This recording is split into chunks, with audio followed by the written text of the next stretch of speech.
নমস্কার বন্ধুরা, কেমন আছেন বলুন। আমি চলে এসেছি আর একটি ভিডিও বার্তা নিয়ে। আজকে যেটা এসেছি খুব ইম্পর্টেন্ট একটা ভিডিও বার্তা, সেটা হচ্ছে মাইক্রোস্কোপিক হেমাচুরিয়া।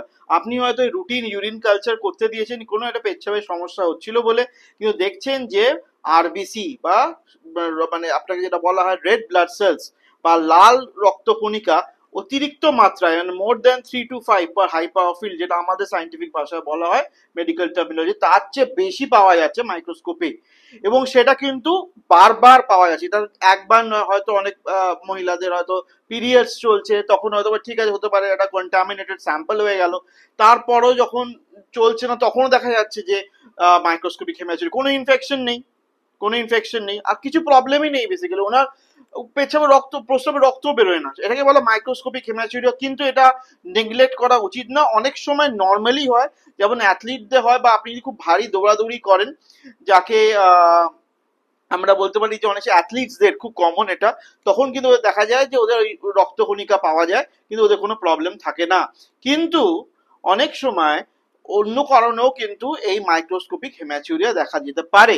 যেমন, মানে আমি ম্যাক্সিমাম দেখেছি মাইক্রোস্কোপিক হেমাচুরিয়া, অল্প ব্যথা, কোনো ব্যথাও নেই, একটা ইউরেট্রিক স্টোন, মানে কিডনি পাইপের নিচে, যে কিডনি পাইপের ওপর দিকে একটা স্টোন আছে, খুব ছোট্ট স্টোন, যেটাকে মাঝে মাঝে ঘষছে, খুব একটা ব্যথা দিচ্ছে না, কিন্তু ওইরকম থেকে রক্তকণিকা, রক্ত চুয়ে চুয়ে পড়ছে না, রক্তকণিকা চুয়ে চুয়ে পড়ছে। তো এটা একটা হতে পারে। সেকেন্ড হতে পারে ম্যালিগনেন্সি হতে পারে, কোনো কোথাও এই কিডনি ইউরেটার বা কিডনি পাইপ বা পেচ্ছাপের থলি বা প্রস্টেটের যদি কোনো ক্যান্সার জীবাণু থাকে, তাহলেও কিন্তু রক্তকণিকা পাওয়া যেতে পারে, মাইক্রোস্কোপিক হেমাচুরিয়া।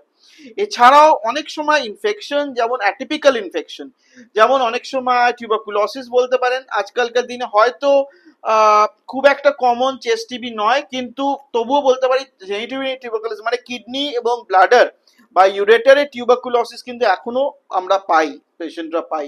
ওটা একটা কারণ হতে পারে। এছাড়াও কিন্তু অনেক সময় কোনো কারণ পাওয়াই যায় না। সত্যি কথা বলতে কি, সেই ক্ষেত্রে আমরা ইউরিন অ্যানালিসিসটা বারবার রিপিট করি, দেখি কোনো কাস্ট সেলস, মানে কাস্ট, মানে দেখবেন হায়ালিন কাস্ট, গ্র্যানুলার কাস্ট লেখা থাকে, ওগুলোকে আবার পারপাসফুলি বলা, যেগুলো আছে কিনা প্যাথোলজিস্টকে বা মাইক্রোবায়োলজিস্টকে বলা।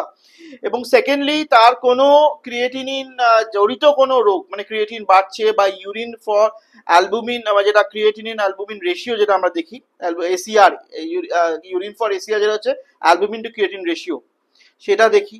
অনেক সময় ইউএসজি করি। এইসব দিয়ে দেখা যায় যে অনেক সময় রেনাল ডিজিজ, যেমন অ্যালপোর সিনড্রোম হতে, গ্লোমেরুলোনেফ্রাইটিস হতে পারে, বিভিন্ন ধরনের medical diseases of the kidney, যেগুলো নেফ্রোলজিস্ট ডিল করে, যেগুলো আমরা ইউরোলজিস্ট ডিল করি না সচরাচর, সেগুলো কিন্তু হতে পারে। তাহলে বুঝতে পারছেন যে বারবার বারবার ইউরিন করছেন, কোনো ইনফেকশন নেই, কিছুই প্রবলেম নেই, কিন্তু মনে হচ্ছে একটা সবসময় একটা ইউরিন ফর আরবিসি পজিটিভ থাকছে, ব্লাডও নেই, যখন ওরা ব্লাড টেস্ট করছে ডিপস্টিকে সেটাও পাচ্ছে না, কিন্তু ইউরিন ফর আরবিসি, তাকে বলে মাইক্রোস্কোপিক হেমাচুরিয়া।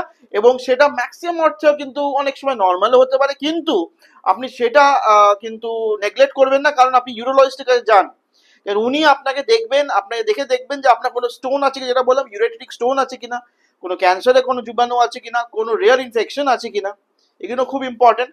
এবং এছাড়াও ভেরি আনকমন কজেস অ্যান্ড কোনো নেফ্রোলজিক্যাল প্রবলেম আছে কিনা, সেগুলো কিন্তু, মানে এগুলো কিন্তু আগে থেকে আপনাকে যে ডাক্তারবাবু, এক্সপার্ট ডাক্তারবাবুর কাছে গিয়ে এগুলোকে জেনে নিচ্ছেন, না আমার কাছে নেই, তাহলে ইউ আর ওকে শিওর, তাহলে নিশ্চয়ই কোনো এক্সারশন বেশি হচ্ছে। কারণ এক্সারসাইজ, আমি যেটা বললাম, পোস্ট এক্সারসাইজ মাইক্রোস্কোপিক হেমাচুরিয়া কিন্তু কমন। এই ম্যারাথনদের যাদের হয়, বা রানার্স যারা যারা আছে, খুব বেশি ম্যারাথন করছে, খুব ডিহাইড্রেশন হয়ে, তাদের কিন্তু মাইক্রোস্কোপিক হেমাচুরিয়া হতে পারে। সুতরাং হেমাচুরিয়ার সাথে যদি আবার প্রোটিন পাওয়া যায়, তাহলে কিন্তু আবার বলতে যারা ওই যে এই যে বললাম গ্লোমেরুলোনেফ্রাইটিস, আলপোর্ট সিনড্রোম, সেগুলো কিন্তু কারণ হতে পারে। তো আজকে আমি এলাম একটা কিডনি নিয়ে বক্তৃতা দিতে। আশা করি আপনার এটা একটু বেনিফিট হবে, কারণ একই জিনিস বারবার বললাম, কিন্তু ব্যাপারটা কিন্তু খুব অল্পের মধ্যেই বলে যাওয়া যায়, যাতে আপনার এই ব্যাপারটা মাথায় হিট হয়। জানেন, হিট করাটাও খুব ইম্পর্টেন্ট। এই যে আপনি শুনছেন, আপনার মাথায় আসে না, ডাক্তারবাবুর কাছে একটা ভিডিও আমি দেখেছি, সেই ভিডিওতে উনি এই বারবার বারবার এক কথা বলেছেন, তাহলে এইটা কিন্তু নেগলেক্ট করা উচিত না। এছাড়াও যদি আপনার কোনো প্রশ্ন থাকে আপনি কমেন্ট সেকশন আপনাকে সবসময় কমেন্ট করুন। এবং আমার 7টার সময় তো এখন অলমোস্ট রেগুলারলি আমি চেষ্টা করছি একটা শর্টস দেওয়ার জন্য। আশা করছি আপনি শর্টস গুলো দেখছেন, এবং যারা যারা আমার নতুন বার দেখছেন please subscribe to my channel. দেখুন, এটা ইটস নট আ মনিটাইজেবল থিং, এটা পুরোপুরি একটা ফ্রি মিডিয়াম, কিন্তু আপনি যদি একটা সাবস্ক্রিপশন বাটনটা টিপে দেন, তাহলে আমার মনে হয় যে না, আমার ভিডিওগুলো আপনাদের সবাইকার কাছে পৌঁছচ্ছে, সেটা আপনাদের কাছে আমার বিনীত অনুরোধ।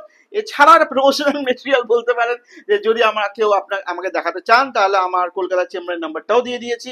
এছাড়াও drprobirbasu.com এ গিয়ে আপনি কনসালটেশন বা আপনি ভিডিও কনসালটেশন যেগুলো আপনি গুগল প্লে স্টোরে গিয়ে ডক্টর প্রবীর বাসু অ্যাপটাও ডাউনলোড করে আপনি কোনো ভিডিও কনসালটেশন করতে পারেন।